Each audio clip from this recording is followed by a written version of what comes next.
I think that was the win that kind of put us on the map. I was disappointed that they folded, especially winning that game against Hatch Lane. It was like, go and finish the job now, boys. People send me stuff all the time for like women's jobs and girls' jobs. And I always think to myself, like, how come no one phones me for the men's jobs? Oh, I just pulled a hammy. That means you're free on a Sunday then, yeah? I'm not free, because I'm taking on a new gig. Hold on, this is breaking news. What's going on, people, and welcome back to Rootz TV. And we're back in my home, my second home.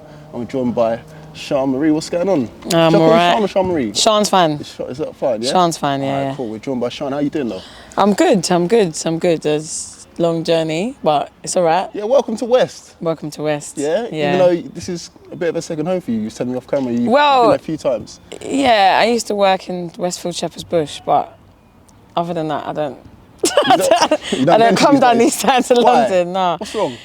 What are you trying to say about West No, London? there's nothing wrong with West. I'm protective about this. This is my end. No, West is nice. There's nothing wrong with West. All like right. I said, it's in North. I don't want to really... we don't like North. I don't want to venture into that. I'm kidding. Still need to go there. Before you get the postcode beef. Exactly. Yeah, you don't want that. Exactly. But you're all good though, yeah? Yeah, I'm good. Keeping busy? Yeah, always. Yeah. Always. It's just non-stop. It's one job to another, to another, to another, to another. But I wouldn't have it any other way. Yeah. Yeah, it's great. No, I love that. But before we get into some football, well, in fact, we're going to get into some football, obviously, but I want to play a couple games with you. Yeah. Just to kind of test the waters and stuff like that, yeah? I made them up on the spot, so it's in work in progress. Okay, cool. The first one is called On The Social. Yeah. So these are tweets that I've just seen, obviously football related, and I just want to get your takes on them. Okay. You ready? Yeah. Okay. The first one, and I repeat, I am world class. Right back. Time will tell. What are you laughing for? Because this is hot topic, isn't it? I got you busted up already. That's this funny. is hot topic. Okay. Yeah. You know who that's from, right? Yeah. So you got my thoughts on that? Yeah. Big up Shay, by the way. Big up world class right back. Yeah, big him up, man. Yeah.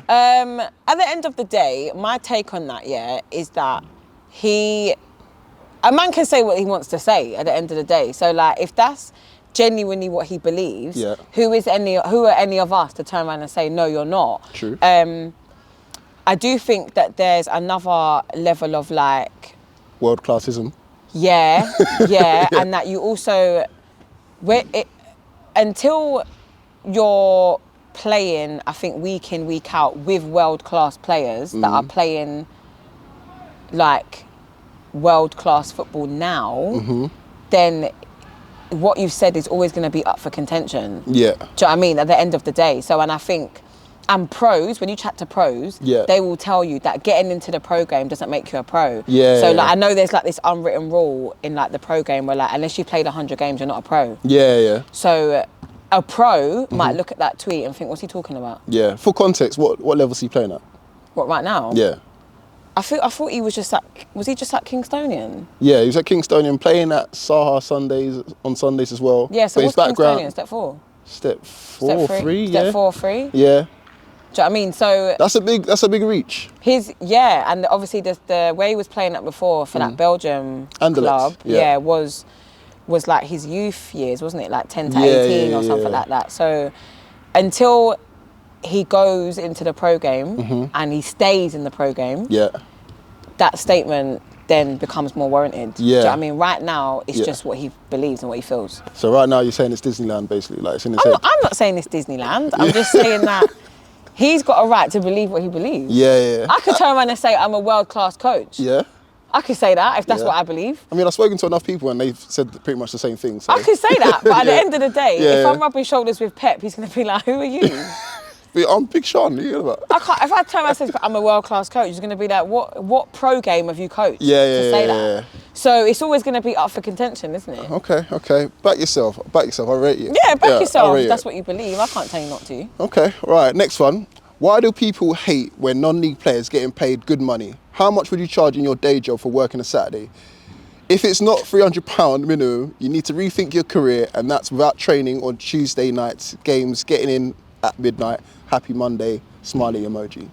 So it's just more about... I was with that tweet for the first part, and on the second part... Lost you? Lost me, yeah, because the first part about, like, I don't understand why people complain about what people are getting in non-league. I would agree with that. when it comes to finances, just mind your business, innit? It's just got nothing to do with you. So just mind your business, what someone else is earning or paying or whatever. And if I was a man and I can make £400 to £500 why wouldn't I? Why So not? it's like just Doing something that you love and you're getting paid for it, that's the dream, right? Yeah, what I don't understand. Just let people earn what they're earning. But in the latter end of the tweet, about if you're not earning £300 a week, then you should start reconsidering. To me, that's nonsense. Because if I'm an 18-year-old, let's say, and I'm just stepping into a non-league world and I'm getting 80 quid a week, I'm here to play games. It's not really about the money now, is it? Do you know what I mean? So True. play. Just play. Playing times. Yeah, playing times. Playing time is what outweighs everything. Yeah. So now, essentially, you're basically like kind of downplaying the people that are trying to get minutes and are trying to play because they're not earning £300 a week. I just don't think that's fair to do that. It's for the big time Charlies out there. Yeah, if you've been in non-league for like 10 years or 15 years and you're not earning a certain amount of money, then maybe you should think about it. Yeah. Do you know what I mean? But if you're just stepping onto the scene, just get your playing time and the money will come to you. Yeah, context is everything in that one, I believe. Yeah, absolutely. Okay. Absolutely. Next one. Steps 5, 6 and 7 players speaking to their agents, in quotation marks, before contacting you joining, and then there's a vomiting emoji. We're all right, thanks lads. Good luck, laughing emoji. So this is more surrounding about agents at lower level of non-league. I know that's come up in a few footy stories. It has. Chats. Shout out to footy stories as always. Yeah. But the agents in non-league, is like, I mean, is it a bad thing? Because, like, for example, I had this chat with Kevin from Hatch Lane, and he was talking about Jermaine Francis, who's obviously now at Barnet. And again, that was a big footy story about why has he got an agent, whatever, which I missed, funny enough. But again, you could tell that he was going to make it far. Look where he is right now. So again, it's like, swings and roundabouts, basically. I mean, there are a lot of players, I would say, in step 5, 6 or 7 that they just don't know anyone. Do you know what I mean? And non-league is really about who you know and who's going to pick up the phone. Now, what if you don't know anyone and you're not on social media and you don't have a way to get in? So maybe the agent would be of benefit to you. It might seem like chump change, like when you're step 2, or you've been around for a minute, like, well, I don't understand why we're doing this, but maybe they just need the help, innit? And that's the only way they can get the help. But what if agents are taking, like, how much could you be getting at step 5, 6 and 7? True, the fees now. How much could you be taking off that guy or that person? Yeah, true, because what money are they earning? Yeah, that side is a bit like, allow it. Do you know what I mean? It's just a bit like, come on, man, you're taking out of small money anyway. Yeah. So, that side I probably wouldn't agree with. Okay. All right, I've got another one. Players getting £350 a game at step 5. Good luck to you. I respect the hustle, but managers paying out of their own pockets, that's absurd. So managers paying for players. I thought it's always like... Chairman? Yeah. But I know some managers do it, but again, how can you tell people how to spend their money? It's their money. Do you know what I mean? If I'm a millionaire, but my chairman...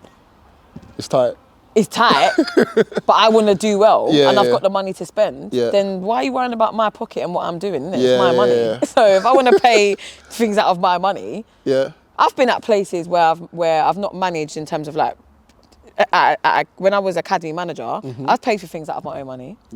I've paid for loads of stuff out of my own money because it's not about that, is it? It's about like, I've put on, let's say, like awards evenings and the club's paid for part of it and I've paid for part of it because I want the girls or the players to have a good experience. The next academy manager might not do that, but I did. So, and it's not about me, it's about I wanted the players to have a good experience, so I paid for a few things out of my own money.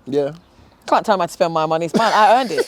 That's it. What's $350 between friends? If you've got it, who are you to turn around and say, oh no, you shouldn't be paying that? It's his money, innit? He's earned it. If I want to spend my money on 25 pairs of trainers, no one can't tell me that I can't do that. I earned it. You didn't come to work with me. You weren't with me when I was shooting in the gym. Yeah, exactly. Okay, right, last one I've got. So, I don't know if you've seen this. Dom Solanke recently put out a tweet saying, in collaboration with Rice and Border, saying that he would have got 100 goals in non-league. Oh yeah, they was talking about that last night, weren't they? Yeah. Is that believable? What, 100 goals? Like, nah, that's a stretch. I know he's playing pro ball and that, but 100 goals is a lot. I think that's a stretch, personally, because I know they were throwing around some numbers last night. I think somebody might have scored like... Or fake numbers, yeah. Yeah, like 48, or I think maybe someone scored 70. 70? Yeah, I don't even think someone scored. They were throwing around some numbers last night. I remember hearing someone talking about 70 goals. I remember someone talking about 50 goals. 100. 100 goals in a 38-game season. And some, even at a lower level, like when I was at Tower Hamlets, that was, I think, was a 46 game season. That's still more than 2 goals a game. Jeez. So really and truly... He's only at Bournemouth. No disrespect to Bournemouth, but he's not Messi out here. You know what I'm saying? Non-league's a different world as well. Do you know what I mean? It's not. I'm not saying it's harder than the pro game. Yeah. I'm not saying that at all. But listen, it hasn't been done. So and no one's even gone close. So obviously it's a massive shout. Yeah. But again, if that's how a man feels, that's how he feels. Yeah. All that for viral tweets, Dom. Yeah, that's how you feel, innit? By all means, say it. Yeah. That's how you feel. Right, that's that done. Anyway, so how are you though in terms of coaching? Like, where are you at now in your career? I'm at AFC Croydon Athletic now. So I'm director of women's football there. Yeah. And I'm head of the youth academy. Yeah. There as well. So that's what I'm doing full time. So how do you get that job? How do you get that gig? So this time last year, well, it wasn't even this time actually. It was more like July. Jordan, who's the chairman or the CEO, he's the one that manages Grand. Yeah. So, and he's now the CEO of Croydon. So he rang me about mid-July and told me that he was starting up a women's team. He started up a women's team, and that they've gone to the league, they've got their position in the league, and the league starts in 3 weeks basically. Jeez. And they're like, listen, like, he was like, I'm scrapping for players or whatever. Do you want to come and play and bring whoever you want with you? Yeah. So I said no, like, I'm done playing. I've hung up my boots now. I'm not playing no more. So, but I'll help you set it up though. Do you know what I mean? So I help you get some coaches. I help you get players. It was more like a favour. Yeah. And then when we got talking, then I met with Danny Young, who's the other investor, him and Wilfred and Storms. Yeah. So I met with Danny Young, and then Danny kind of just liked my vibe, basically. Like, we got chatting, and then we started talking about like an actual role. Yeah. So like, do you want to just head up the women's team? Just like that, yeah. Yeah. So I was like, yeah, all right, cool. And then I'd done the year voluntarily, so I didn't like ask for a penny from them. I'd done the whole year free. Yeah. And then we went unbeaten and got promoted and won the double basically in the first year. So and playing as well? Or? No, I didn't play. So I just called on some old favours, players I used to play with. Because I was at Mill at the time that I got the call. Yeah. There was like some 18-year-olds in the under 18s that weren't getting first team experience, but could do, like, they weren't getting into Mill's first team. Yeah. But they could do with women's experience. So I just dual signed some players, and then just like, you know when you just pull out the old black book basically and just pull some strings, got the coaches in, and we done really well. So then at the end of the season, in the middle of the season actually, I did speak to Danny and Jordan. I was like, listen, like, I'm happy to do the women's team. Yeah. But ideally my long-term goal is to like manage a boys academy. Okay. Yeah, like that's what I'd want to do basically. Yeah. So like, if you can help me get there, I'll help, like, scratch my back, I'll scratch yours basically. Makes sense. So then I'd done well for the year. So at the end of the season, here's the academy. Yeah. That was it, and now I've got a paid full-time role there. That's sick. Yeah, but I did do a year's work for free. yeah, fair play. But again, look what doors it's opened up to you now. Exactly. So that's how I got the job, basically. And then how involved are the CEOs? You mentioned Wilf, you mentioned Storms, you mentioned Danny. Like, how involved are they? So Wilf and Storms are probably more, I would say, like silent investors, because obviously Wilf's in Turkey and he's playing. Yeah. Storms is Storms. Do you know what I mean? Doing what he's doing. Yeah. So Danny Young is really the main person on the ground. Like, he does a lot of like more of the groundwork, but even he's based in Turkey. Yeah. And Jordan, basically. So those two are like the main two drivers of it. Wolf and Storms are more like away, but they will, when they have the time, they will come down. Do you know what I mean? Like, Storms came to the playoff final for the men's. Wilfred came to the opening game of the women's team. So like, they pop down as and when they can, but at the end of the day, you have to respect these man's time. So they're busy doing a lot of stuff, so they'll do what they can when they can, basically. Okay. And then what's the long-term goal for them, I suppose? I think like maybe like 6 to 8 years or 10 at most. Like they would ideally want to get the men's team as far up the ladder that they can. Yeah. Whether it's National League, obviously I think the utopia would be to go into pro, isn't it? But yeah, that would be very far ahead. Yeah. But I think like, you know, National League maybe in the next like 5 to 6. Yeah. Possibly. Same for the women. Can we get them as high as we can? It's just basically like, can we achieve as much as we can while we still have the time and resources and capacity to do it? Of course. There's no sky's the limit, basically. Yeah. And I love the fact that, you know, it's in an area that is, you know, I won't say deprived, but again, it's an area that's... Okay, it is deprived. It is deprived, yeah. And again, it's a black-owned team as well. Yeah. Which is very rare in these days. And again, I like the fact that, you know, 2 entrepreneurs have put their money where their mouth is and invested in a club. Yeah. And now, you know, reaping the benefits of it, obviously slowly but surely. So exactly. No, hats off to them. Areas that we all grew up in. Do you know what I mean? I know Storms, I know Wilfred. We all grew up together in Croydon. Everyone's from here. Yeah, I love that. But I also want to talk about your other non-league journey because shout out to V, obviously non-league, no budget. I saw you on Tower Hamlets as well. How was that experience? That was tough, you know. Yeah? Yeah, Tower Hamlets was really, really hard.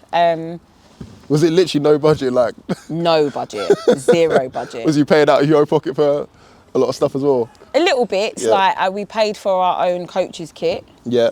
And I think the chairman maybe gave me petrol money like twice. Yeah. I think maybe. Like 120 quid here, 20 quid there, whatever. But yeah, that really was no budget, like at all. It was just really hard because like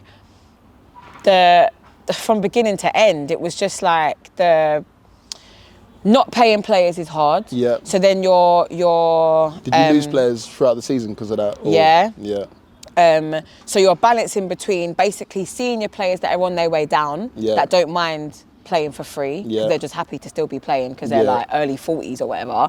And then you've got youngsters that haven't broken in yet, trying to combine the two. Yeah. Do you know what I mean? These experienced players are still experienced, so there's a standard, do you know what I mean, that they're used to. Yeah. These young players ain't got a clue about that. They're just stepping in for the first time. They're just stepping in for the first time, yeah. So then you're trying to combine the two of them. And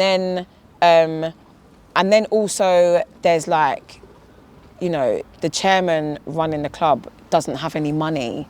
Do you know what I mean? So then we didn't, I could count on my 2 hands how many times we trained in that year. Really? We didn't even train. So like, it's no different to managing Sundays. Because you're just managing on the day. You're just. Oh, so it's literally just in the group chat, who's rocking up on a Saturday or on a Tuesday night, and then dealing with what you got? With whatever you have. And then you're just figuring out formations and problem solving on the day, how you would on a Sunday. Jesus. So we're not training, we're not working on anything, this is vibes. Like we're making this stuff up on match day. So it's like, imagine you're trying to say, okay, this team play this, we want to play this formation. We haven't worked on it. Yeah. So what difference is it to Sundays now then? Oh, true. So did you learn from that experience then? Because again, it sounds like a lot of problem solving on the day. Obviously in your other roles, you've got them on a Tuesday night or on a Wednesday night training. But as you said, on a Saturday, you literally just got them there. So you kind of having to problem solve on the spot. Yeah, I learned so much just in terms of like, first of all, Sundays and Saturdays are different. They're not the same thing. Yeah. You need training on a Saturday. Yeah. Like it's paramount. Do you know what I mean? Like you need Sundays, you could get away with it because these players train in their respective clubs. Yeah. Do you know what I mean? You might get the odd that doesn't play, but on a Saturday, you need a system, you need a rhythm, you need cohesion of the team. When you don't, if games get called off for 3 weeks in a row and you don't train, you don't see these players, for 3 weeks. Do you know what I mean? So that you don't even have time to bond. There's so many different factors that go into a Saturday that really helps to get you over the line. So there's that. Then there's also Keir's brought in, there was him, Frenchie, both player managers. That role is hard anyway. I was going to say player managing is hard. Yeah. So, and then you've got myself, Tunde and Lucia.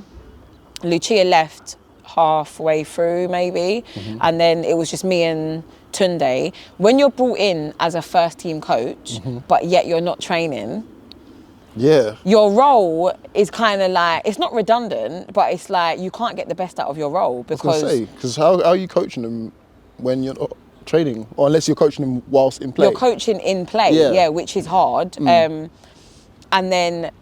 then doing when you're. But again, then you're like pretty much secondary manager, because again, both are playing. managers are playing. Yeah, so I spent a lot of time managing games. Yeah. But then the difficulty with doing that is that Kears and French, let's say, are now seeing a different view on the pitch, because they're on the pitch. Yeah. So what I think I can see on the sideline will be naturally different to what they can see during the game. Don't get me wrong, there's a lot of times where we're seeing the same thing. Yeah. But there are times when we're not. Yeah. So if we're not now, the bottom line is the manager's going to get the final say. Yeah. Do you know what I mean? So if I'm saying something and it could be contradictory to what Kears is saying and he's on the pitch, none of us are wrong. Yeah. I've just got a different view than he does. But the bottom line is, his say has to be final. It's final. Do you know what I mean? Because he's on the pitch. Yeah. That could confuse players. Sian might be saying this, Kears might be saying this, but Kears is the manager, he's on the pitch right now.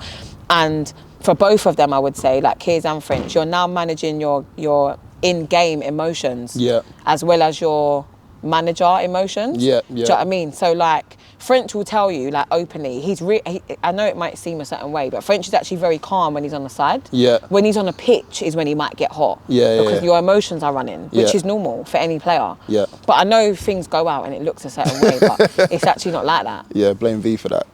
No, it's not V's fault. It's not V's fault. He's the one who edits it. It's the clickbait. Oh, that's right. What people just pick what they want to see. Yeah, yeah. To get me at the end of the day. How did it end up? Where did you guys finish in the end? I think like just outside of relegation. So you survived? We survived? Yeah. On paper, we should have got relegated. Is it? There's like, these people have got more than we do. Yeah. Do you know what I mean? We should have got relegated, Yeah. but we didn't. We survived. I think like, if there's 20 odd, I can't remember now, 22 or 23 or whatever, I think we might have finished like 16th or something. I can't even remember now. I was just happy that it was over. And obviously Kears is cut now, he's moved on. So Kears has gone to Enfield Borough.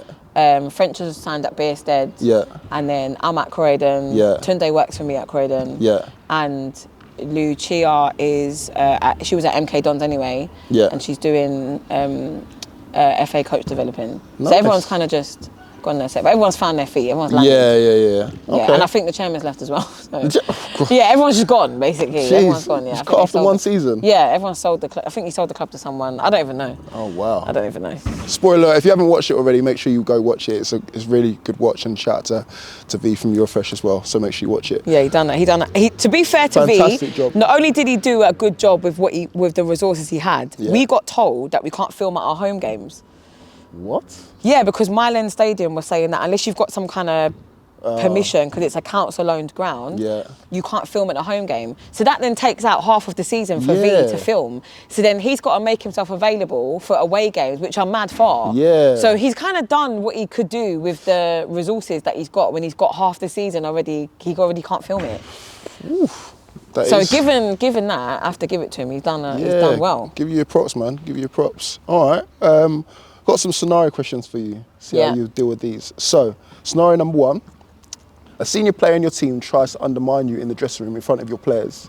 How do you handle that? A senior player? Yeah, a senior player. They think they know better. They think they're just trying to bully you, basically, and to say, like, oh. I'd pull him after. Yeah, I would just pull him after and just get him to understand the effects of what he's doing. Do you know what I mean? If you're saying something and I'm saying something and it's not the same thing, basically. You either don't respect what I'm saying, which is why you're saying what you're saying, or are you deliberately trying to confuse the players? Like, what are you trying to do? Do you know what I mean? So I think it's just for senior players, you can't just draw them out in front of people. Nah, even though they've done it to you, though? No, someone's got to be the bigger person here. Do you know what I mean? So I would just pull them aside. Trust me, it's not smart to go toe-to-toe with a senior player in front of people. Yeah. Yeah, that's not wise. Someone's going to lose, and you don't want it to be you. Do you know what I mean? So you're better off biting your pride there and then and having a conversation away from everyone. All right, fair enough. All right, next one. 2 of your players swing it out on the pitch like Dyer and Boya back in the day. Yeah. How are you handling that? That's a difficult one as well, because I'm a woman. Yeah. It's hard to get involved in that kind of stuff. Yeah. Because I'm not taking no licks from no man from getting involved in those things. So I think in that moment, I'd probably lean on a senior player or someone else that could listen. Tell Frenchie, yo, handle that. Yeah, nullify this right now. Handle my and then we can deal with this after. But right now, I'm going to need some shoulders to come in there and try and deal with this. Yeah. And then we're going to have to sit down and talk about this.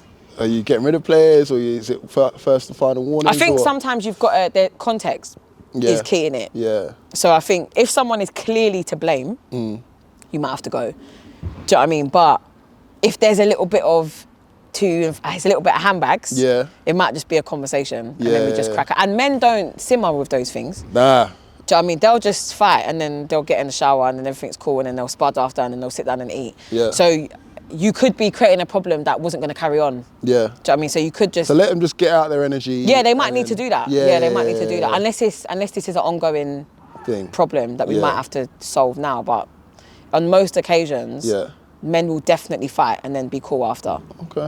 Okay. All right, last one then. One of your better players keeps turning up late to training. How are you handling that? Remember, they're your better player. They're scoring... I don't care. They're standards. I don't care how good you are. Scoring 100 goals, Dom Solanke, non-league. I don't care. Someone else can handle it. Yeah? Yeah, I'm not dealing with that because it sends a bad message to the rest of the players. Yeah. So I don't care how... I don't care. You can't make it... You can't... That you are setting yourself up to fail. Yeah. Do you know what I mean? Because when other players start turning late to training now you're expecting 20 and 11 of them are late. Yeah. The only person you can blame is yourself because you allowed it. You allowed those standards to be dropped. Yeah, so no. Anyone that's ever played for me knows I don't care how good you are. If you're late, it's a no from me. Sean, don't business. I don't care. Yeah, no, I don't. Love that. Right. So off the field, I want to get on to off the field. So again, first things first, congratulations, you're a mother. Yeah. How does that feel? You went, yeah. Late nights, early mornings, broken sleeps. Yeah, it's hard. Yeah, how's that balancing with the football and everything? It's hard. Yeah, there's no other way to get around it. It's hard. That's probably the bit that people don't see. Do you know what I mean? Because I don't really, I would say, post up the struggles of motherhood online or anything like that. No one's gonna see that. Do you know what I mean? So luckily, I've got good support. Yeah. Do you know what I mean? His dad, my parents, his parents. So that is helpful. Yeah. I don't know how completely single mums do it. If you're completely by yourself, I have no idea. That's, I have to be grateful for that. But it's not easy. Yeah. It's not easy at all. I've got to manage my time very well. Yeah. And I've got to run like a tight ship. Do you know what I mean? I've got this quick hour. I can do this, this, and this before. Yeah. He wakes back up. Yeah. Or I've got to sometimes. Listen, it's mad. I can't it's mad. And only people that know me, my inner circle, only they really know how mad it is. Danny and Jordan will tell you at Croydon, I'm on Teams calls at 9 o'clock and I'm rubbing my son's back and putting him to sleep. Oh. It's mad. Do you know what I mean? Multitasking, isn't it? It's crazy. It's not for the faint-hearted, I give you that. And you're working on Project Mbappe already, yeah? Nah, not yet, man. He's only a year and a half. Start young, no? Nah, not yet. Do you know what? It's for me, obviously I love football, but I do actually I'm a general lover of sport. Yeah. So I don't mind if my son decides he wants to play tennis or swim or basketball or, I don't know, another sport basically. I'm open. Yeah. So I don't want to hone down on football because what if he tells me I want to be an athlete? Yeah. He might. Do you know what I mean? But so mum's into football, dad's into football. He works in football as well. So, naturally, now you got to lean on him early and say, look, you're getting this football, son. You're supporting whoever. Yeah, I mean, at the end of the day, he's gonna grow up in and around it. Yeah, I did. Yeah. Do you know what I mean? I grew up. My mum's a netball head. My dad's a football head. Yeah. What two sports do you think I was playing growing up? It's you're surrounded by it. Do you know what I mean? He's not gonna be able to run from it. Yeah, but for me. As long as he's doing a sport, I'm fine with that. Okay. Yeah, I'm happy with that. I'll come to the basketball games if that's, do you know what I mean? I'm alright with that. Yeah, if that's his thing, that's his thing. All right, fair enough. And then outside of football as well, congratulations, you got nominated for Football Blacklist, ones to watch. Yeah, 2021. Yeah, it was nice, do you know what I mean, to be nominated. And then once you're nominated, you get an invite every year to the event. And your name's on the board and stuff. Yeah, it's like, and that being in that room is amazing, man. It's just like around those same talented people and just being around loads of successful black people in football in all different roles. It will open up your eyes massively to like, you don't just have to be a coach. You could go into marketing. There's so much like roles in football that black people are in. They're in these spaces, but if you don't know, you don't know. So it's a beautiful night, man. Such a good night. Shout out to Leon Man, because definitely I went to mine in 2019, and like you said, it's just kind of opened my eyes to so many people doing different things within football. People just seem to think it's either on the pitch or in the dugout, but there's other people doing. It's amazing. And it's free drink and free food. There you go. You can't go wrong Mostly, with that. Actually. They start to charge for the drinks, I think, after a while. But yeah, but you know how black people get. They just start taking the mick, innit? Yeah, this is what I'm trying to say. But it's a sick night, man. And it's a night to like, do you know what I think is nice as well? Because it's like a black tie event, or like it's a dress-up event, basically. It's nice to see people looking nice. Yeah. Do you know what I mean? Out your sweats, out your tracksuit, man. Like, do you know what I mean? It's nice to scrub up every now and again. Yeah. And the Premier League trophy's usually there as well. So you're gonna take your photo, especially if you're a fan who's not used to that sort of being close to trophies and that. Yeah, 100%. That's the only time I've seen the Premier League trophy. Exactly. Do you know what I mean? So it's nice. Yeah. And again, like, also wanted to touch upon, like, you're presenting now. You're big time now. No, I wouldn't say that. What do you mean? Going viral with Roberto Carlos, man. Like, yeah, but that's all an accident, bro. Like, listen, that's how viral works. It's all an accident. Viral does what viral does. You know. Presenting, and this is just me being honest, presenting was not in the plans. It was not something I wanted to do. It's still not something that I'm interested in. Yeah. But I have bought into You're Fresh as a platform. Yeah. So I will do it for V. Yeah. But if, this is just me being honest, if somebody else asked me to present, I'd probably say no. What? Because that's not what I wanted to do. But look what opportunity he's bringing. Like, that's just one, for example, but I'm sure he's going to bring more down the line. And you can talk ball as well. So again, it's like, you're not... I don't mind a podcast, or like this, or an interview, or a podcast or whatever. Yeah. But to present, V will tell you, presenting makes me nervous. Yeah. I'm always like, okay, how do I start? Blah. There's things that go on behind camera, do you know what I mean? And V's got to like talk me through it, basically. And he's like, all right, listen, just start with this, da-da-da. But on camera, it looks natural. Yeah. But behind closed doors, I'm like shitting bricks about it. We're all like that though. It's not. I'm telling you, and I've said this to V, and I'll say openly to the world to hear, is that I'm not blocking my blessings, don't get me wrong, I'm sure if Sky rang me, I'm not going to say no. Exactly. But what I'm saying is that, like, I bought into You're Fresh, and that's why I wanted to do it, because V is a good human and a good person, and he's got a good heart, and he walks with a clean heart, and I genuinely believe in that platform, so I'm doing it for that platform. Okay. Not because I'm thinking one day I would love to be a presenter. But you never know, it might happen. So. Like I said, I'm not going to block my blessings, but that's why I done it. Sky, if you want to book her. If you want to book me. The price has gone up. Since she went viral, the price has gone up. Yeah, the price might go up after the viral clip, but yeah. And shout out to your co-host, Danny, as well. Sick, man. Yeah, I mean, working with Bus is sick, so... Yeah, we're going to have a conversation, Danny, about being a football slag. Don't you worry, mate. He will openly talk to you about it. Listen, we're going to have that conversation, boy. Don't you worry. But, in fact, this just reminded me. We're going to play another game. Okay. Brought to you by Drip Socks. Shout out to Drip Socks. Okay. These are clean, by the way. I had this conversation with Cecil. Okay. It's going to be called Sunday League Charades. You played charades back in the day? Or charades, however you say it. Yeah. So I'm going to let you go first. Okay. Pick one out of this sock. Sock, yeah. And then... Oh, yeah, there is. Okay. And then you got to act out to me.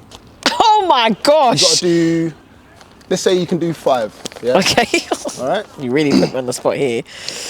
Okay. Any of them? Any of them. Let's see if I can get them. Oh my word. They're people. Yeah. What would they do, or? What's his thing? Isn't it like? Oh, Teniola. Yes. Yeah. Teniola time. Okay. Yeah. Cool. That went bad for me. Yeah, man. Oh, Young Philly. Yeah.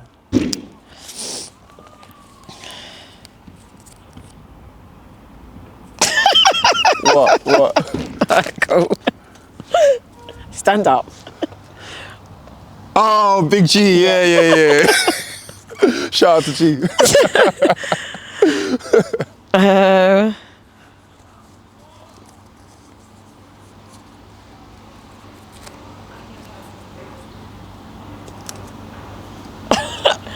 How can I find this one mad? He doesn't have a thing. I don't know, I wouldn't know how to act this out. Can I talk? Can I describe in any way? That's a bit cheating. It's a bit cheating, isn't it? Okay, I'm gonna try this. Yeah. Oh, your boy Danny Bassett. Yeah. Yeah. He doesn't have a Right, thing. let's change over. Hold on, Okay. guys. Right, let's go. Okay.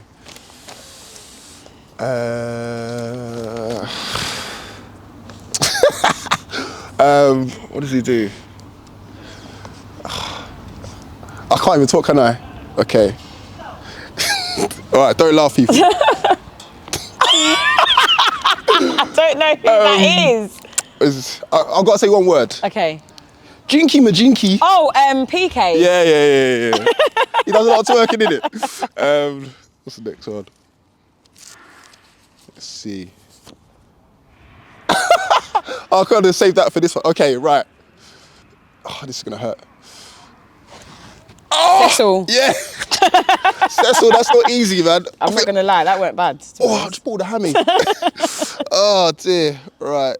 What else we got? How can that be the best way to describe Cecil? That's so Literally. How do I do?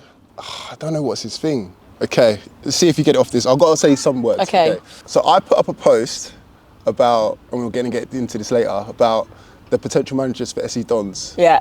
And someone that's close to you in the comment section said, Sian's not leaving. Connor French. There you go. All right, this last one. Let's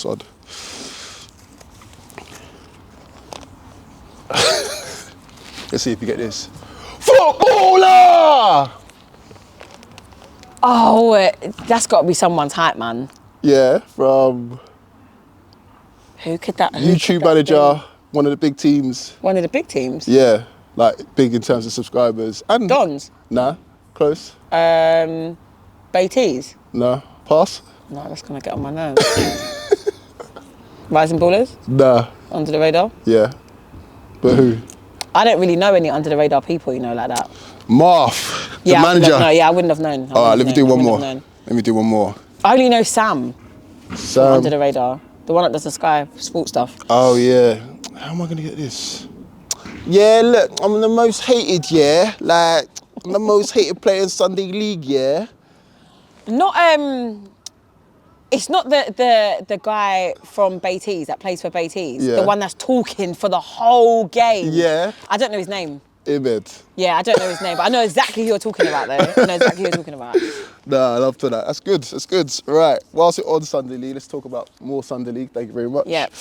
Let's talk about your time at the Wall. Yeah. How was that? I love them. Yeah. I love them. I loved my time there. Yeah. From the beginning until the last game. Yeah. It was like that is one of the most positive experiences that I don't have a bad word to say about the Wall. So how did you get into it then? So I was on my level 2. Yeah. And there was a guy there called Lawrence that was on my level 2. Mm-hmm. And when I was doing my level 2, there was only like 4 of us women, I think at the time, or 3 of us maybe. But I was not only was I one of the only women, I was one of the only coaches that were working in like with older age groups. Mm-hmm. So I think at the time, I was maybe working with under 18 boys, I think. Mm-hmm. So Lawrence, I met Lawrence on the course. Now Lawrence is really, if they're not related, he's really close with Percy. Oh, okay. And they were looking for a coach basically to add to Sace and Leon. Yeah. And Lawrence recommended me. So from my delivery on the course, I guess. Mm-hmm. So you didn't know them before you got there? Oh. No. So Lawrence just recommended me. Okay. And then Percy called me. Yeah. And then me and Percy spoke. Yeah. Then it was like we're the same age, we grew up in the same area. So there's like a natural like bond basically. Yeah. And then they invited me down to they were doing like a summer session. Yeah. So I went down just to watch the session. Sace was delivering. Yeah. And literally within maybe like 30 minutes of me being there, Sace says to me, so what's your thoughts on possession-based football? Okay. Yeah? And I was like, I'm here for it, but I just want possession with purpose. Yeah. I don't just want to keep the ball for keeping the ball's sake. Yeah. I want to keep the ball with an intention. Yeah. Sace said, I like you. That was it. That was it. That was it. Tested you on the spot. Yeah, and actually, and then I went to a pre-season friendly. I think it was against Grand. Mm-hmm.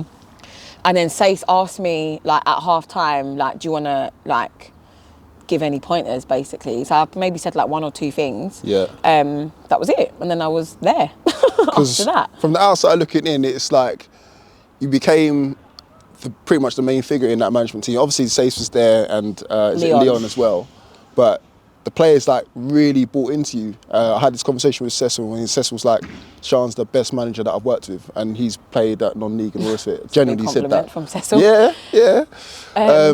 But yeah, it just generally seemed like you was a family unit. Yeah, I mean, the whole like, I say like me being the main focal point, again, a lot of that was coincidental. The players did buy into me. I would give myself a little bit of credit there. Yeah. But there was also, especially in like the last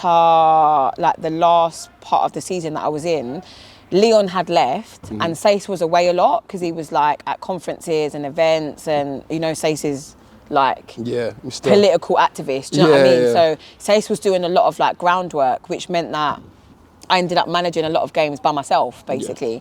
So that kind of like cemented it, really. But I suppose like as a management team, we just brought different things. Yeah. Sace has got a lot of experience in all areas. Do you know what I mean? He's got a lot of experience. Sace coached me. Do you know what I mean? Like when I used to play London youth games when I was a child. Sure. Do you know what I mean? So yeah. So Sace has been coaching for a long, long time, and he's coached some big names. Yeah. And then Leon coached, I think, at like Greenhouse, I think it was like a men's team or whatever. So Leon's kind of been like Sace's like number 2 right-hand man. Yeah. So Leon's just got a lot of general experience and general football fan, and he's really good at like, I'd say like motivating the players and getting them to just like, I suppose Leon's really good at holding players accountable for stuff. And then Sace had a lot of like on the grass experience. Mine was more from like a tactical perspective. Yeah. So we all brought different things to the table. Yeah. I think I was just the final jigsaw to the puzzle. So it felt like, okay, we might need tactics from her, experience from this person, and accountability from this person. Yeah. And then it was just like a beautiful three-way experience, basically. No, it was good. What would you say was your best game or the most memorable game that you had at the Wall? Because one that sticks out to me is you played Lambeth All-Star, right?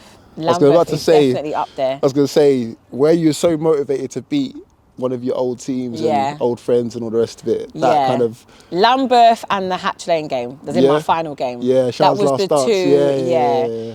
The Lambeth game was like, I mean, before I went to the Wall, so like I grew out of Windsor, basically. Like we go way back. Yeah. So I was helping him out for like a couple of games. But I wouldn't really say I had a place at Lambeth.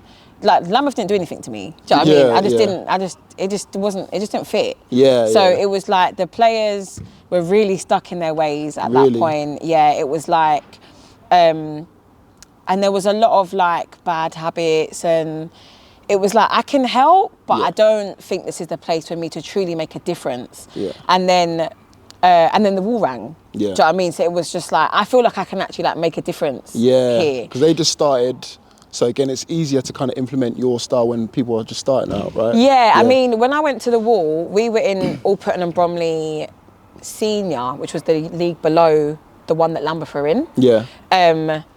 And at the time, I think like Kennywell was there, Portland was there, obviously Dons were there. So we were in the league below. So when I joined the Wall around Christmas time, we got promoted out of that league in the season that I joined. Yeah. And then we went up to Alperton and Bromley. And it was like, the Lambeth players there, it's a lot of like non-league vets. Not vets, that's a strong word. But they've been around for a long time, basically. Not even just non-league, there was ex-pros in there. Yeah. So it was like, I think it was just more difficult to kind of like. Do you ever get that though? Like, do they not look down upon you, but again, like they say, "Oh, who's this young girl that's trying to tell me what to do? I've been in this game." I don't think it was that, you know. Like, no, but I'm just saying in general, not from them. I'm yeah, just saying in general. Yeah, you get that. You get that, but if you want me to be honest, yeah, a lot of that is in your own head anyway. Do you know what I mean? Like, I might be thinking that they're trying to talk down to me, but within about 15 minutes, once the players know that you're not talking shit, basically, you'll be all right. Yeah. It's when the players can pick out that what you're saying ain't making sense. Like if you're a fraud or not. Like. Yeah, do you know what I mean? The players, especially good players, they'll find you out. Yeah. So I think, yeah, it was like leaving Lambeth. I say leaving, I wasn't really there, but I was there for like 2 games. And then I went to the Wall. And then it was kind of like, I kind of just got the feeling, yeah, that it was like, she's good, but is she better than us? Yeah. Do you get what I'm trying to say? So that was like, not only do I need to prove that I'm good, I need to prove that I can beat you. Yeah. Yeah, do you know what I mean? So it was like, actually, I'm never going to, on paper, Lambeth had better players than us. Yeah. I'm never going to take that away. Lambeth didn't put out a weak side, you know? Because is that the Lambeth team that had Gondo? Gondo didn't play that day. Okay. Who else was? Bass played. Bass. Mikey. Or Mike, sorry. No, Mike's didn't play that. Did Mike's play that day? I don't think Mike's played that day. Winge, did he play himself? Winge played. Merrick played. Yeah. So it's a strong team then. You didn't beat you know when people try and use that excuse, oh, you only beat us because X, Y, Z. No, but they didn't. Yeah. They didn't. In all fairness, they didn't say, oh, you put out us. Like they held their loss. Yeah. It was a good win. Like me and Win just spoke after the game. Yeah. Do you know what I mean? It was just like genuinely. Yeah. And I'm not blowing my own trumpet here. I tactically got that right. Yeah. That was it. I just tactically got it right. Sometimes you just got to hold the L. I got it right on the day because the second game we drew 1-1. Yeah. But that first win was like. Do you know what that was? I think that was the win that kind of put us on the map. Talk to us nicely now. Things can get done. Do you get what I'm trying to say? So, yeah, the Lambeth game and the Hatch Lane game. Yeah. That win was like... Cecil was on smoke that game. Cecil lit up that game. When I was speaking to him, he was like, what came over you? He's like, yeah, I had to do it for Sian. I was like, okay. Yeah, like, and it felt like that. It really felt like they was like, Sian, this one's for you. And listen, like this is why I would never, ever, ever take away my experience at the Wall because we're talking about a group of players, and Sace and Leon who like, you know, I spent my whole pregnancy there. Yeah. My whole pregnancy. Do you know what I mean? These lot was putting on my boots for me. Yeah. There's a point when you're pregnant, you can't even bend down.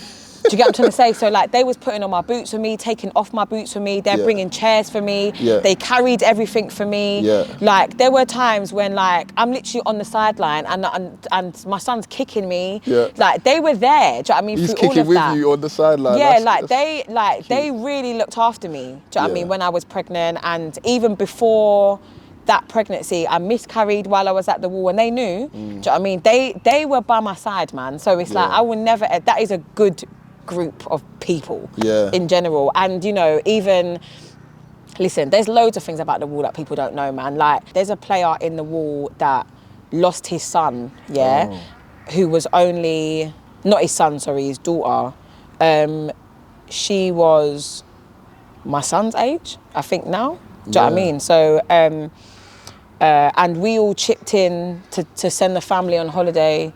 Do you know what I mean? It was bigger than football, man. There was like, we was at the funeral, do you know what I mean? Like there was moments where like, we really came through for each other outside of ball. Yeah. Do you know what I mean? And I only met these players at the Wall. Wow. Do you know what I mean? But I've given out here, take £100 or whatever it is that I can't even remember now. Do you know what I mean? But like, that club is bigger than just what you saw. Yeah. There was personal moments, do you know what I mean? That we were all there for each other. So when you obviously heard the news about them folding, like, how did you feel? I'm still shocked because again, it's not like it's not a well-run club in my eyes anyway. Because again, you get some of these run-of-the-mill teams that they fly by night sort of thing. Like obviously production-wise on point, obviously management on point, players.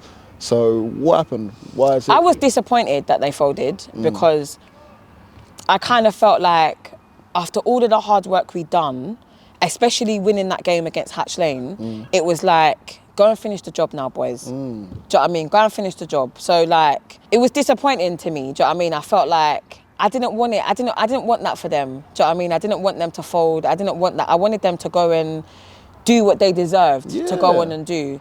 Is it down to commitment then? This is just... I think it was a bit of, I think it was a bit of commitment from the players.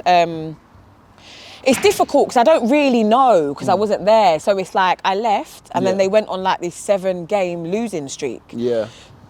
So you might hear little things that tactically we missed you and something just didn't click, and I don't know. Like I went to the next game, the under the radar game that they lost the week after the Hatch Lane game, and it just felt different. It's only been a week. Do you know what I mean? And I was just like, something, I don't know, it was like we went from that Hatch Lane game with like 18 players, I think I've all had to tell someone they can't play, to like a bare 12. So it was like overnight. So you use a big jigsaw then? Well, you can say it, you know.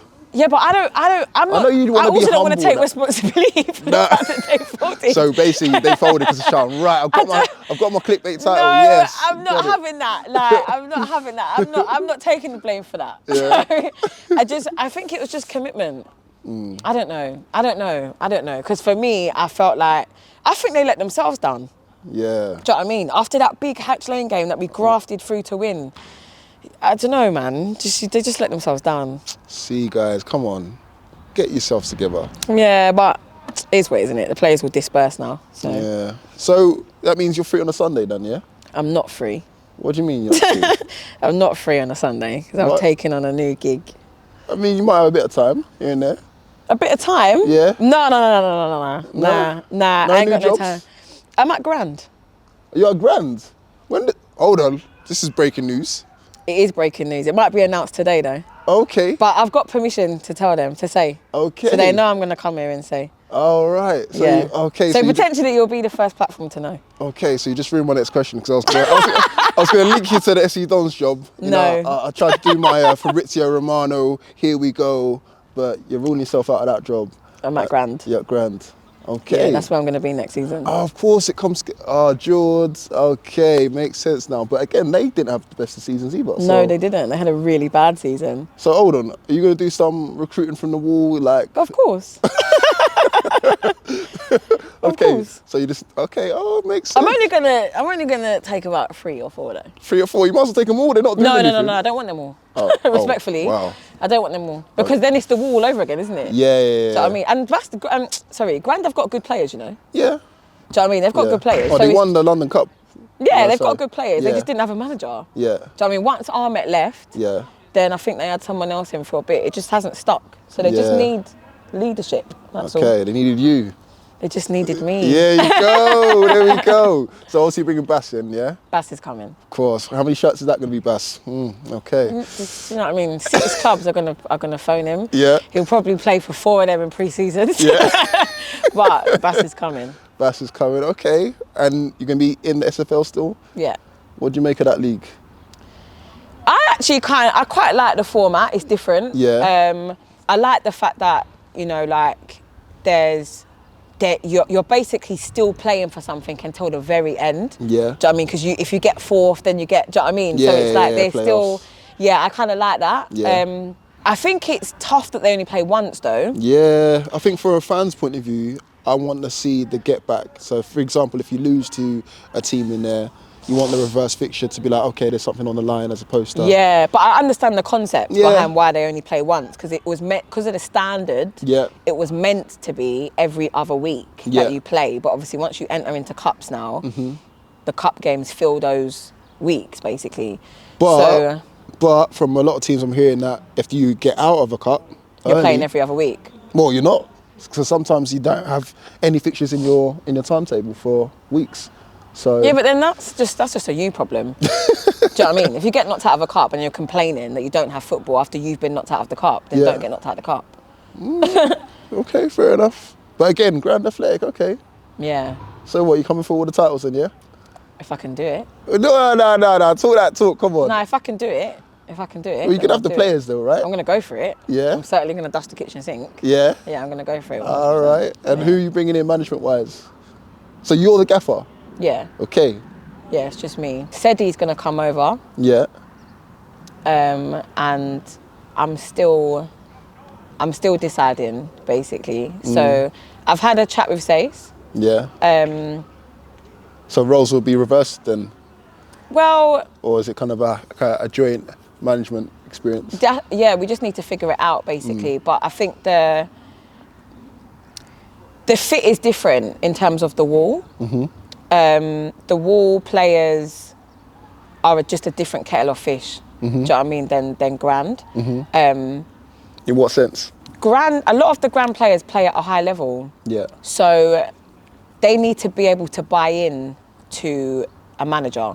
I've got to bear in mind the personalities need to fit. Sace is also very busy. Yeah. Do you know what I mean? He's very, very busy. Yeah. So before I bring anyone in, I need to know the monster that I'm walking into, basically. Yeah. So I loved working with Sace. Do you know what I mean? I absolutely adored working with Sace. Yeah. But I need to make sure that the fit is right before I make the final call to Sace. Yeah. Do you know what I mean? Because what I don't want to do is bring Sace in and it's a shit show, basically. And he doesn't gel well with the players, or the players don't gel well with him. Yeah. And I haven't even gelled with the players properly. Yeah. So before I bring someone in, I need to know what I'm walking into. Before next thing you know, we're 2 weeks in and Sace is like, why have you brought me here? Yeah. Do you know what I mean? So it's like, I just need to make sure that the call is right, basically. Yeah. So as it stands, it'll be myself. Sedi's coming in, but Sedi's like hype man, basically. Do you know what I mean? So that's good banter on the sidelines and that. Yeah. But as it stands, I'm going to keep it to myself. Okay. And then I will make the call at the right time that it needs to be made. Okay, so you got your little Rootz exclusive there. Thank you very much. Yeah. Appreciate that. Whilst we're on the topic of Sunday League, give me your Sunday League 11 then. So for the players that you've managed or even going to potentially manage, give me your Sunday League. Only 11. ones I've managed, yeah? Okay, you can throw in a few that you haven't managed or just know from the scene. Sunday League 11. Yeah. Give me a formation. Try and help me out. Should we just go 4-3-3 then? Yeah. Who's in between the sticks? In between the sticks. I probably would have Nathan. Yeah? I really like Nathan. I think he's good, man. Good kid as well. Yeah. So I would say Nathan. The Hatch Lane keeper's good though. Yeah, Martin. Yeah, he's good. He's hard. No Big G, no? Who? Big G? Personally, I wouldn't. Okay. Yeah, I wouldn't. Okay. I'd prefer Nathan or Martin. Yeah. Okay. Defence, who we going? Right back. Yeah. Right back. I'd want a Javan, you know. Yeah. From Grand.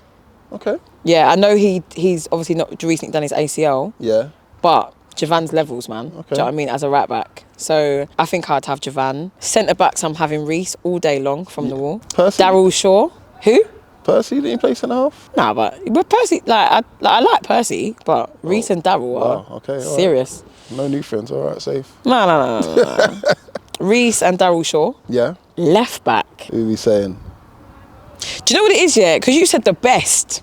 So it's like, I could have a left back, but it's like, do I think that they're the best? If it's a cup final and then this is your Sunday League 11 that you got to roll out. Who are the left backs? Like, do you know what I mean? Left back is the one I struggle with the most. I usually go for now, Gio from Baiteze. You know, they call him I don't Cisco even think G. I've seen him play like that. No? Like that, do you know what I mean? I just don't think I've deeped him. Okay. Maybe though, maybe. Or who's left back at the Dons? Kitman. Oh. Maybe. I haven't seen any left backs that I'm like, wow. Yeah? Do you know what I mean? I would probably have Tom at the wall because he's coachable, good kid, does the job what you need as a left back. Like maybe Divine when Divine was at the wall. But I'm trying to think of the teams that I've played in and around. Maybe didn't Banya used to play left back at Lambeth? Yeah. He was good. What about Shay? He's world class, isn't he? Shay's a right back. Yeah, but if you're world class, you can play Didn't anywhere. you hear him say world class right back? I know, I want to play right back. But if you can, listen, if you're world class, you can play anywhere, right? True. Yeah, no, I probably would though. I probably would. There you go. Good player, I probably would. There you go, Shay. Got you in there, mate. Middle three. Ade Cole. Oh, let's see if any of the Wall players make it in this midfield anyway. It might not though. Ade Cole. Omar Lawson. Who's that? Omar Lawson is at Grand. He played in that showcase game, centre mid. Okay. Player. Ade Cole, Omar Lawson, and I'm having Daniel Bennett in there. Bennett? Benno. It's player. Space for Saha. Saha, okay. And then my front three. This will be interesting. I'm having, and this is hard, by the way, because there's a lot, yeah? There's a lot of players in there. So there's definitely going to be someone that's going to message me after and be like, why did you not say me? It's going to be interesting. But you know what, yeah? I think I'm having... Ooh, sure, it's going to fall out with some people. Yeah, I probably will. Because there's so many names that I could say. There's so many names. I think I'm going to go with Noddy. Okay, yeah. French. Yeah. Bass. Ooh. Yeah, that's who I'm having. Yeah. And don't get me wrong, I've not mentioned Jeff. Windsor? No, I'm not having Windsor. Why? Because I've got French. Okay. It's like that, yeah? Yeah. Okay. It's not personal. It's not personal. It is. I just wouldn't. I've not mentioned... Who's the guy that just signed for Dons and he was at Hatch Lane? Is that Ash or something? Yeah, Ash. Yeah. Is that his name? Yeah. Good player. Yeah. He's more midfielder, isn't he? Yeah, but that's what I'm saying. There's so many players that I'm like, but there's Trey, AC, there's a lot. Do you know what I mean? There's a lot of players. Okay. Czechs, I like Czechs. So it's like there's a lot of players that like... Anyway, I'm going with that 11. Okay, all right. That's what she said. Yeah, I'm going with that 11. Who's the best player that you worked with in Sundays? When you say best. Yeah, I love how you have to clarify everything. When you say best, I mean... Ability, coachable, gets results like in terms of their position. Just the best. You can clarify it afterwards. Do you know what? It would probably be between Reese at the wall and it's biased, but Bass. Yeah. Yeah, because Bass is a generally good player, yeah? But the one thing that I actually like about Bass is Bass doesn't hide in big games, he turns up. Do you know what I mean? So if you put Bass in any game, he's going to do something. Yeah. Do you know what I mean? So, and I think a lot of players that are good, but you put them in a big game and it's like, where's my man gone? Yeah. Bass almost like thrives under pressure. Under that kind of pressure. Yeah. So, and you need those players that are going to turn up in those kind of games. And Reese is composed all the time. And I just like Reese as a person. So I'm going to go with Reese, and Bass, because I can't pick. Okay, fair enough. Give me a wild football take, something that's controversial that not everyone agrees with. Oh, like a take in terms of like football? Yeah. I have always disagreed with the Messi and Ronaldo debate. I don't think that those two should be compared, personally, because they are not the same player. They're nothing alike, in fact. Okay. So I don't really know. I know they've basically been compared on accolade purpose. Yeah. But otherwise, what is it that you would, apart from being able to take a free kick, other than that, those two are not the same player. In terms of what? Positions? In terms of what? Like, they're just not the same player. Like, if you go to watch Messi live and you go to watch Ronaldo live, you're not looking for the same stuff, are you? I don't think you're looking for the same things. Like, with a Messi, let's say, like, I've seen Messi live. I've been honoured, let's say, to actually see Messi with my own two eyes, Now, like, when I was watching Messi, I wasn't really looking to see how he's going to beat players and take on players, It was more like Messi picks up the maddest pockets in the maddest of spaces and doesn't care if there's 6 players around him. Give me the ball. Do you know what I mean? He doesn't care. With Ronaldo, I was more interested in, like, his athletic ability because he's like a beast. Do you know what I mean? So, like, Ronaldo can jump 10 feet in the air for a header. Right, okay. He can do these mad things, do you know what I mean, that he's trained his body to do. Yeah. Ronaldo is a grafted player in terms of, like, he's grafted to where he is now. Yeah. Messi is like a God-gifted talent. Yeah. Messi's been balling out from, like, 4 years old. From young. So I've never really agreed with the debate between the two. I just don't think they should have been compared. Who's the better out of the two, though?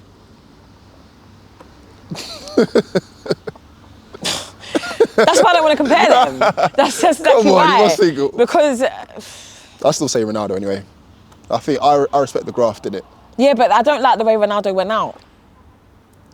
I think he went out a bit stink. Do you know what I mean? He went for the bag. I mean, they both went for the bag, to be fair. They're both getting the bag. So. No, as in like the way, obviously, like, it could just be a portrayal though, but like, he was moving mad at United. Do you get what I'm trying to say? He had standards, innit? He had standards. Yeah, no, I get it. I think, I don't know. I actually don't know, for different reasons. I don't know. Okay. All right. I've got another question to ask about, football confessionals, I call it. So again, is there something that you need to confess that you've done in your footballing career that you've not told to anyone and you want to get it off your chest? Something I've done in my football career that I haven't confessed to anyone. Yeah. I'm a bit of an open book, so someone's going to know something. Something that I haven't confessed. I'm trying to think. Get it off your chest, now's the moment. There's a couple that I'm thinking, oh, maybe no one doesn't know that. I'm deciding between two, basically. Maybe I can speak about them both just briefly. Yeah. One of them was when I was working at Wharton and Hersham. Okay. I was the under 18s manager, so I was doing the floodlit team, basically. That was one that's in FA Youth Cup and that. Little flex there. Okay. Yeah, but we got knocked out of FA Youth Cup, and that was arguably my fault.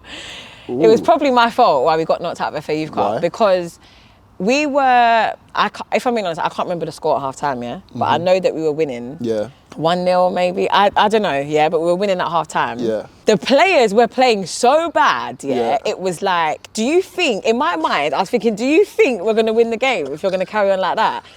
But you didn't say that out loud, though. I put them on blast at half time. I absolutely gave them the hairdryer treatment. Yeah. I was like, this is not good enough. I don't know what you're thinking. Blah, blah, blah. I was going ham. And then we lost. So from then, I promised myself, I'm never doing that again. Never. I'm never giving out the hairdryer treatment. Not in that way. Yeah. Do you know what I mean? Not in the way that I'd done it. I'd lost it. Yeah, not in the way that I'd done it. So... yeah. So you want to say sorry? Say sorry. I'm sorry. Okay. Yeah, I'm sorry. That was my fault. I'd learned... I don't know why I'm saying sorry. Yeah, I learned the hard way with that one. Okay. Maybe a little bit, maybe it's a small confession when I took the Dulwich job, when I left the wall to take the Dulwich Hamlet reserve women job. Yeah. That job got sent to me about 5 times from like 5 different people, and I didn't apply. And the reason why I didn't apply, this is the confession basically, is because I didn't have any intention of going into women's football. Oh. I didn't really want to, it just wasn't an interest of mine basically. I didn't want to go into women's football. Because... Do you feel like you're getting, again it's sidetracking, but do you feel like you get not sidetracked, ring fence into being, because you're a woman, I have to have women's jobs, whereas you want to apply for both?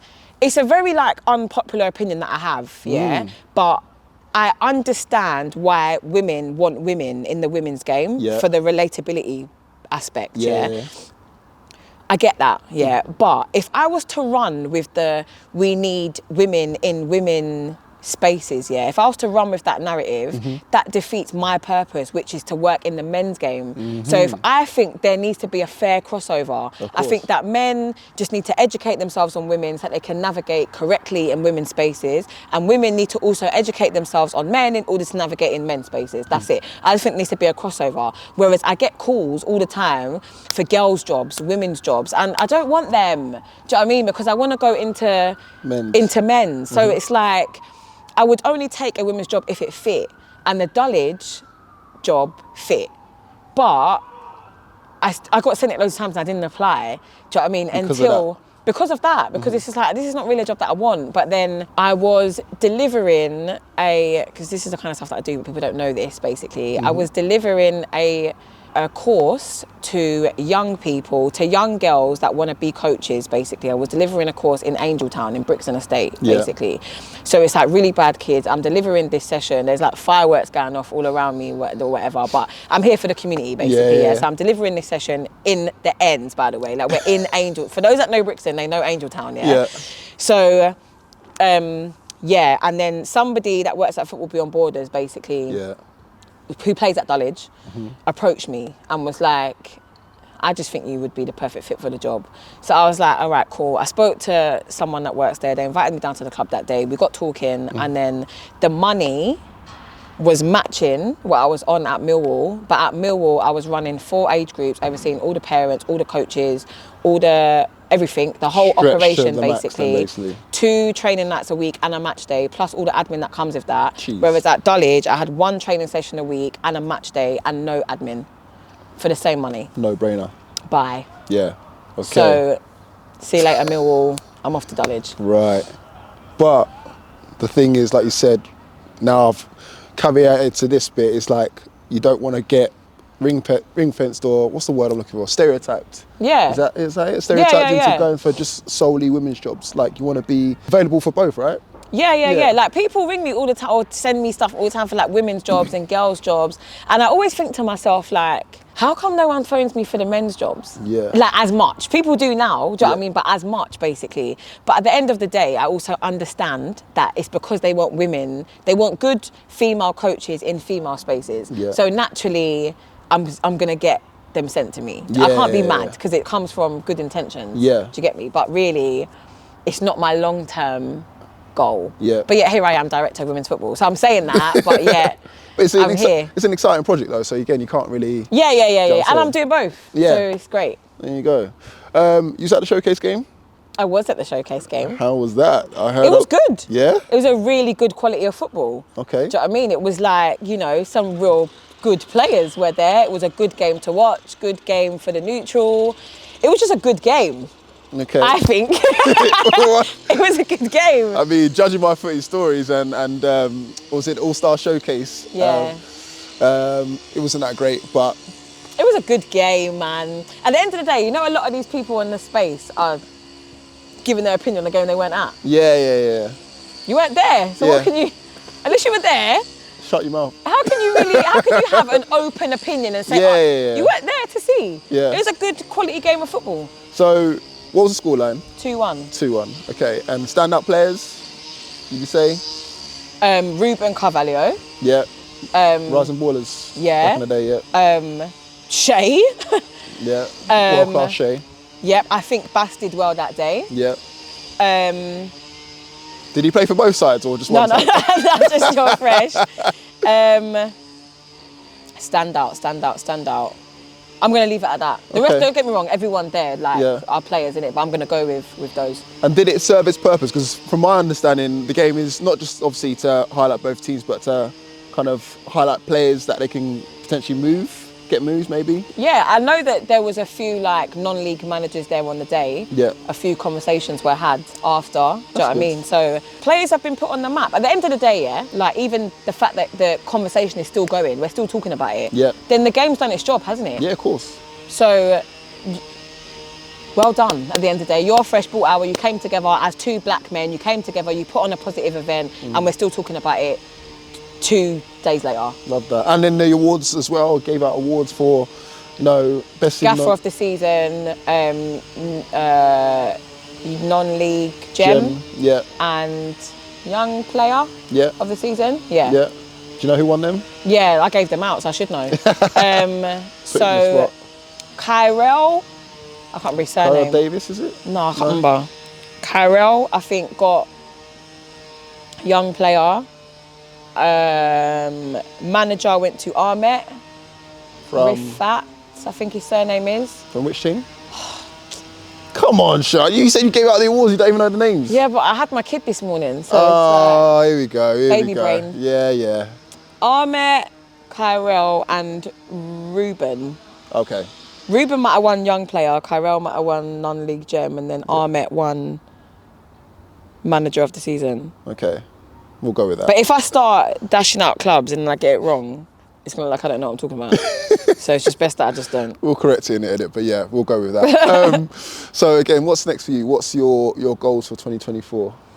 I just want to get my teeth into the project, basically. So the youth section's been neglected previously. So I just want to steady the ship. You're talking about Croydon, yeah? Yeah.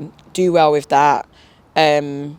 Same the women's team, we're going to aim high. I'm going to go for double promotion. So we want to win the league again because I do genuinely believe we can get out of that league. Yeah. What league are you lot in? Greater London. So we went into Div 2, which is literally the very bottom league. Yeah, unbeaten, got promoted. So we'll go again next season. Yeah. And I definitely think we can get promoted out of that league again. Sick. So, yeah, the managers know that the pressure's on. and then Grand. Grand, I want to get as far as I can in the Nationals and London Cup. Oh, you're going Nationals as well? Okay. So Nationals, London Cup, and obviously the league. Yeah, and the league. Yeah. I just want a good run. Okay.